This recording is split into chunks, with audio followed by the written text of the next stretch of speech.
Thank you very much. Before we start the music, may we also welcome you here and let you know we're delighted with your presence. This engagement has been a very good one for three different reasons. First of all, we are appearing here with Jack King and Roy Crowell, and it's a very compatible relationship the two attractions have. Sometimes we're booked with country and western people.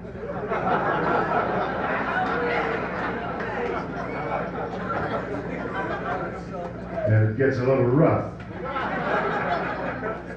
But Jackie and Roy are about as far away from being country and western people as we are a Viennese waltz band. Then too, it's been especially kind of a privilege because for the last few years, all we have done is come in out of New York, play a concert, and then run like hell to some other place. So it's given us a chance to be around here for a week to kind of establish relationships with old relations and see old acquaintances. There was a guy in here the other night, one of the older fans, got mad. First of all, he got drunk and got mad and wanted his money back because Vito Musso wasn't here.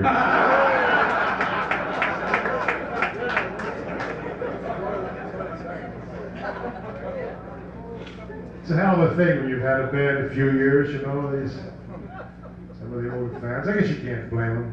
You know, they driving down the road and all of a sudden they see a sign up there that says, Stan Kenton. Stan Kenton. Oh, I remember him.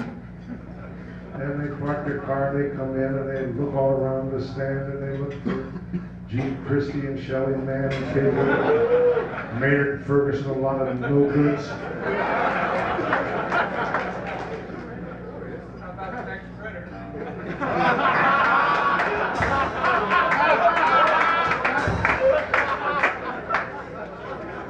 And they finally conclude that I just have a bunch of pickup kids that can't play.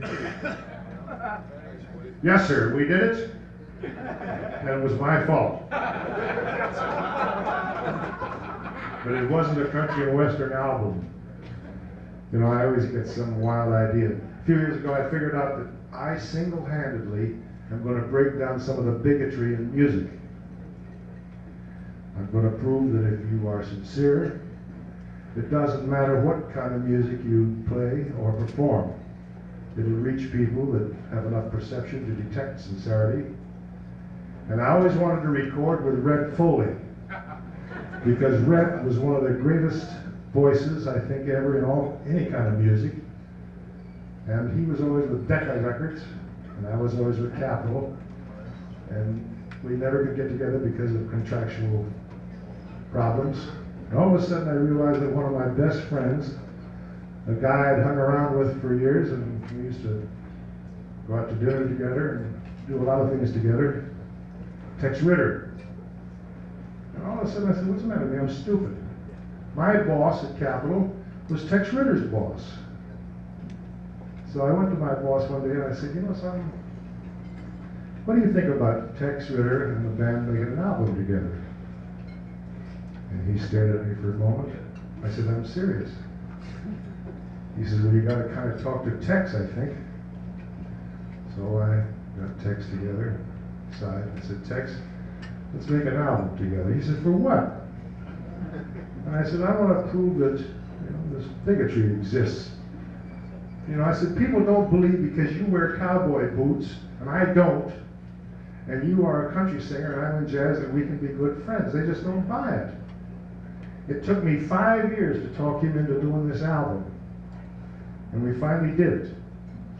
And you know, Tex is a super sensitive guy, and he's, you know, he doesn't want to feel that he's an imposition to anybody. So we picked out the tunes, and I wrote the arrangements. And the day we went to record, 2 o'clock in the afternoon, we went in the studio, and my guys were sitting there. And so all of a sudden, Tex came walking in. So I said to my boss, and Tex's boss, I said, get him out of here. For just a couple of minutes, I want to talk to the band. So I said, make some excuse. So a little bit I saw him come in the studio, and he says, hey, Tex, come with me. And Tex went out the door. As soon as I saw the door was shut and the microphones were cut off, I told the guys in the band, I said, look, we're going to do this album with Tex. It's kind of a far-out idea. But I said, I want to tell you one thing. Tex is a very sensitive guy. If there's any snickering or any kind of a thing that goes on while he's singing any of these songs, I said, he'll walk right out the door. I said, please, I don't care what happens. If he has a problem or if I have a problem, let's be very serious about this thing. And the band was wonderful. We made the album. Came out a few weeks later. A dog. People couldn't believe we did it. You know, and people would say to me, how come this thing with Tex? What the hell are you thinking about? You know? And I try my best to justify it by telling about the bigotry in music and how Tex and I are close friends and all that sort of thing. And Tex goes his way and we go our way. So anyway, a few months later I ran into Tex. I said, Tex, have you had a lot of problems? People come to him asking what happened. He says, oh God, it's been terrible.